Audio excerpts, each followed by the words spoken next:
Well, it's the second week of LCS with coverage brought to you by Alienware. We're joined right now on Saturday by Solo from Golden Guardians after an unfortunate loss to Hunter T.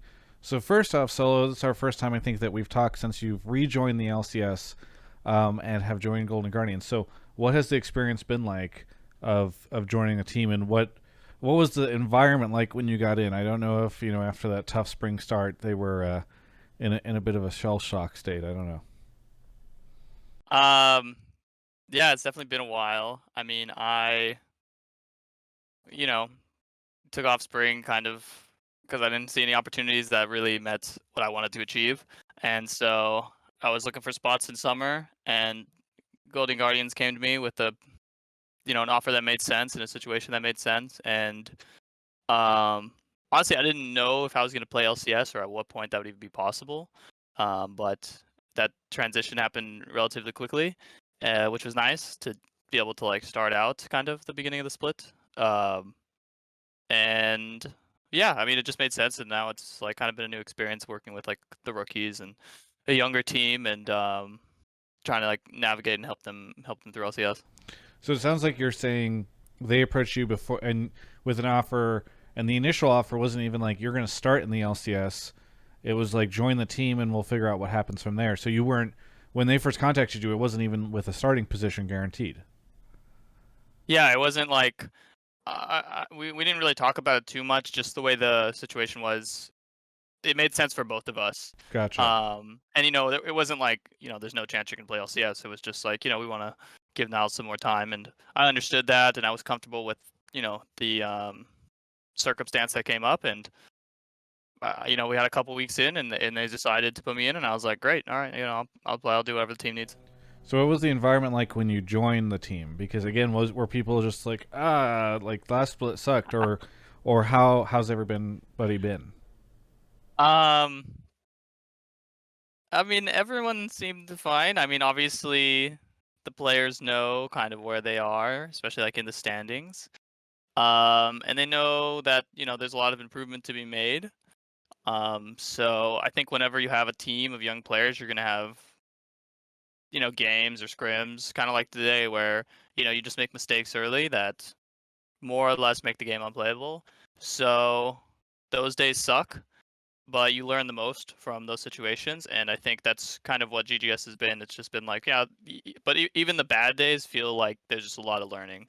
Gotcha. When you have a lot of vets, the bad days just feel like really bad. But when you Well, have young players, it's like now there's a lot to learn. and so what has your involvement been on that? Because you are, I think now. Well, I think I want to say last year at Worlds we talked about how you were maybe the oldest player at Worlds. That was the conversation. I might have had that conversation with you, but I Yeah, forget. yeah, yeah. Um, Yeah, I was the oldest player at Worlds, and I think yeah. I'm the second oldest at LCS behind Afro. Oh, Afro now. Okay, so interesting. Yeah, Afro's a little bit older than me. Okay. Well, regardless, you're the second oldest player in the LCS. You just mentioned you've got some rookies on the team. Obviously, Stixay's been around for a while, but Yeah. what has your role been like? Have you been, I don't know, helping the guys out, or do you? What is sort of the way that you interact with the team? Um, I think the biggest thing is just trying to provide like some stability.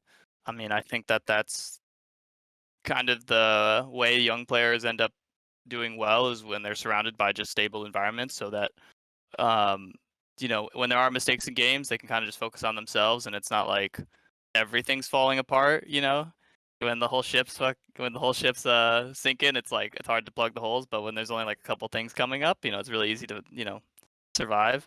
Um, and I'm also just trying to like teach the game a little bit and trying to make it easy and like help fundamentals. Um, because those are kind of like how that's how you win games. Just good fundamentals win a lot of games. So it's been kind of new for me. I mean, I've mostly been on teams with a lot of veteran players, so Yeah. having so many young people is kind of just been a different experience. It's been challenging in some ways. Well, I was going to ask about that because you, whether or not it's warranted, I'm never behind the scenes, but you've had a reputation in the past of being like Mr. Aggro guy, at least in solo queue. I don't know how much that has like transcended across to the teams or whatever, but Yeah. I don't. I'm I'm curious, as you supposedly are somebody who's incredibly passionate about the games. Is it? do you have to pull yourself back a bit when you're playing with rookies versus vets? Is it easier because when they make a mistake, you're like, oh, okay, well they're new. I don't know what that dynamic is like for you. Um, yeah, I mean, there's some truth to that in the past. I mean, just like, yeah, I mean, I definitely was not the best teammate in my earlier years. Similar thing to solo queue. I wasn't great in solo queue in my earlier years. Both those problems are like basically solved. I don't think I have. I think most of my teammates. I think most of the time I play solo queue. I don't really cause any problems. Yeah, you Um, just do the mute but all. no, I'm just too old for that Yeah, shit. yeah, yeah. That's too old for that shit. Um, I mean, it's just different. I mean, because I'm kind of one of the more veteran people, and my voice does seem to matter, a little bit more than some others. Um, sometimes you have to be hard, but in like a positive way. I mean, that's been part of the challenge. It's just like deciding when to really call out stuff and be like, "Hey, we can't do this. We have to be better than this. Like, this is not what a professional team plays like. We can't settle for like mediocrity. We have to be excellent." Um, I think that's been like kind of you're trying to toe the line between being like the nice guy and being like stern at times. And I feel like I've been doing a good job about it. I haven't made anyone cry, so Okay. things must Okay. be going okay. But um, I don't know. It's fulfilling in a lot of ways, more so than being on a team like last year with FlyQuest, where everyone kind of knows what they need to do. So you don't really feel like you need to be involved as much. Here, it's like seems like I should be involved in. I want to be involved in everything because I want to help people learn and I want to help the team grow. So it's been enjoyable in that way. Yeah, I mean, has that been a very different? I mean, you said it's a different experience. Has it been a good experience? Has it been something? Last year you got to go to Worlds. I think that most analysts at the moment would not perhaps predict Golden Guardians to finish top 30 plus. Who knows? But I think Yeah, maybe the underdog story for Golden Guardians. yeah. So I don't know if that's hard for you when you join the team. You were just at Worlds, then you take spring off. Now you're on a team where the expectations are not there for that. So I don't know how you've kind of handled that mentally and emotionally. Um, yeah. I mean, obviously, I want Oh, to win and I want to go to Worlds and I want to compete in big playoff games. I think that's what every really good player wants to do. But I mean, you only have so much control over certain yeah, situations. And I think for me coming into this, I understood the circumstances, I understood where we were at, and maybe some of the limitations, the team has. But I think producing good NA players, by the end of the split, I think would be really satisfying. yeah.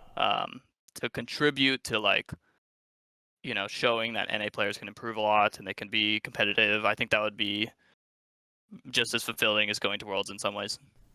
We had a bit of a Discord spike there, but I think I got you, so we're good. Okay. Just I'm sure getting used to the new LCS setup on their end. Anyway, well, it's good to hear that. I mean, you've been able to really come into this with an open mindset. I guess the only worry I would have for anybody in your situation is like, let's say things don't. I mean, obviously you guys started off with the Cloud9 win. That's got to feel good, right? But like, I hope that the team can keep its morale up if things unfortunately end up being several more losses before perhaps you guys can have some breakthrough, hopefully later in summer. Do you think like you'll be kind of prepared for something like that? Your expectations set for like, hey, we want to win. Hopefully we'll win, but if we go on like a big loss streak, we'll be able to get through that. Um, yeah, I think so. I think as long as the focus is improving, I think that the record or losing games, obviously you want to win, but just making sure that you just take day to day. Yesterday's loss was really lame. I mean, it sucked. Yeah, We threw away a pretty winnable game, like a pretty free win. I think we're dominating them most of the game, and we made some mistakes that, you learn a lot from. So I'm, I think that you just kind of have to let those go and go into, maybe we lose every game this week. We just got to go into next practice, think about what we need to improve upon, and just take it day to day and understand that even if we lose every game up until the last week, I mean, if we pull it together and we look good, like a good team in the last week, I'd be pretty happy with that. That means that we turned it over and we figured it out. Yeah. So I think we take it like that. Is there anything you want to say to any of the fans out there? Yeah, I mean, thanks for supporting me. I get, I feel like I got a little bit of a fan club that roots for me to come back every time. So that's kind of nice to not feel like you're getting forgotten. But yeah, I mean, I'm just happy to be back in the LCS. I mean, this is kind of my passion, my love. So anything to contribute is always a win. Thank you so much, Solo, for the interview. Really appreciate it. And for everyone else, you can check out the rest of my coverage of all things LCS right here on my YouTube channel. Oh my gosh, it's so good to be back in these games, watching them, enjoying them, interviewing people after them. It's fantastic.